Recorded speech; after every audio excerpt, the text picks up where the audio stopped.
Therefore, since we have these promises, dear friends, let us purify ourselves from everything that contaminates body and spirit, perfecting holiness out of reverence for God. Make room for us in your hearts. We have wronged no one. We have corrupted no one. We have exploited no one. I do not say this to condemn you. I have said before that you have such a place in our hearts that we would live or die with you. I have spoken to you with great frankness. I take pride in you. I am greatly encouraged. In all our troubles my joy knows no bounds. For when we came into Macedonia we had no rest, but we were harassed at every turn, conflicts on the outside, fears within. But God, who comforts the downcast, comforted us by the coming of Titus, and not only by his coming, but also by the comfort you had given him. He told us about your longing for me, your deep sorrow, your ardent concern for me, so that my joy was greater than ever.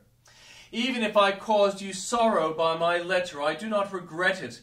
Though I did regret it, I see that my letter hurt you, but only for a little bit. Yet now I am happy, not because you were made sorry, but because your sorrow led you to repentance. For you became sorrowful as God intended, and so are not harmed in any way by us. Godly sorrow brings repentance that leads to salvation and leaves no regret.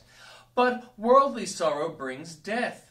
See what this godly sorrow has produced in you, what earnestness, what eagerness to clear yourselves, what indignation, what alarm, what longing, what concern, what readiness to see justice done. At every point you have proved yourselves to be innocent in this matter. So even though I wrote to you, it was neither on account of the ones who did the wrong, nor on account of the injured party, but rather that before God you could see for yourselves how devoted to us you are. By all this we are encouraged. In addition to your own encouragement, we were especially delighted to see how happy Titus was, because his spirit has been refreshed by all of you.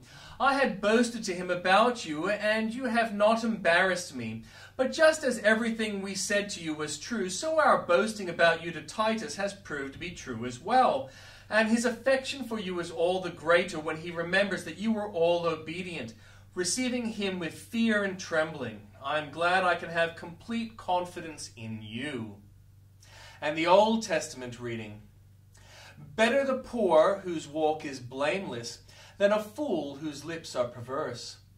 Desire without knowledge is not good. How much more will hasty feet miss the way? A person's own folly leads to their ruin, yet their heart rages against the Lord. Wealth attracts many friends, but even the closest friend of the poor person deserts them. A false witness will not go unpunished, and whoever pours out lies will not go free. Many curry favor with a ruler, and everyone is the friend of one who gives gifts. The poor are shunned by all their relatives. How much more do their friends avoid them? Though the poor pursue them with pleading, they are nowhere to be found. The one who gets wisdom loves life. The one who cherishes understanding will soon prosper. A false witness will not go unpunished, and whoever pours out lies will perish. It is not fitting for a fool to live in luxury. How much more worse for a slave to rule over princes? A person's wisdom yields patience. It is to one's glory to overlook an offense. The king's rage is like the roar of a lion, but his favor is like dew on the grass. A foolish child is a father's ruin, and a quarrelsome wife is like the constant dripping of a leaky roof. Houses and wealth are inherited from parents, but a prudent wife is from the Lord. Laziness brings on deep sleep, and the shiftless go hungry. Whoever keeps commandments keeps their life, but whoever shows contempt for their ways will die. Whoever is kind to the poor lends to the Lord, and he will reward them for what they have done. Discipline your children, for in that there is hope. Do not be a willing party to their death. A hot-tempered person must pay the penalty.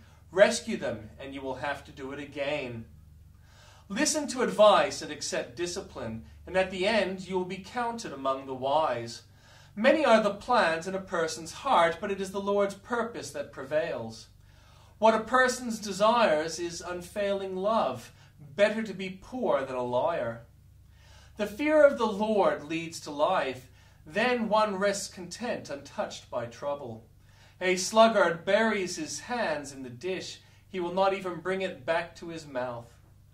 Flog a mocker, and the simple will learn prudence. Rebuke the discerning, and they will gain knowledge. Whoever robs their father and drives out their mother is a child who brings shame and disgrace. Stop listening to instruction, my son, and you will stray from the words of knowledge. A corrupt witness mocks at justice, and the mouth of the wicked gulps down evil. Penalties are prepared for mockers, and beatings for the backs of fools. Wine is a mocker, and beer a brawler. Whoever is led astray by them is not wise. A king's wrath strikes terror like the roar of a lion. Those who anger him forfeit their lives. It is to one's honor to avoid strife, but every fool is quick to quarrel. Sluggards do not plow in season, so at harvest time they look but find nothing. The purposes of a person's heart are deep waters, but one who has insight draws them out. Many claim to have unfailing love, but a faithful person who can find? The righteous lead blameless lives, blessed are their children after them. When a king sits on his throne to judge, he winnows out all evil with his eyes. Who can say, I have kept my pure heart, I am clean and without sin? Differing weights and differing measures, the Lord detests them both. Even small children are known by their actions, so it is their conduct really pure and upright? Ears that hear and eyes that see, the Lord has made them both. Do not love sleep, or you will grow poor. Stay awake, and you will have food to spare. It is no good, says the buyer, then goes off and boasts about the purchase. Gold there is and rubies in abundance, but lips that speak knowledge are a rare jewel. Take the garment of one who puts up a security for a stranger, holds it in pledge if it is done for an outsider. Food gained by fraud tastes sweet, but one ends up with a mouthful of gravel. Plans are established by seeking advice, so if you wage war, obtain guidance. A gossip betrays a confidence, so avoid anyone who talks too much. If someone curses their father or mother, their lamp will be snuffed out in pitch darkness. An inheritance claimed too soon will not be blessed at the end. Do not say, I'll pay you back for this wrong. Wait for the Lord, and he will avenge you. The Lord detests deferring weights, and dishonest scales do not please him. A person's steps are directed by the Lord. How then can anyone understand their own way? It is a trap to dedicate something rashly and only later to consider one's vows.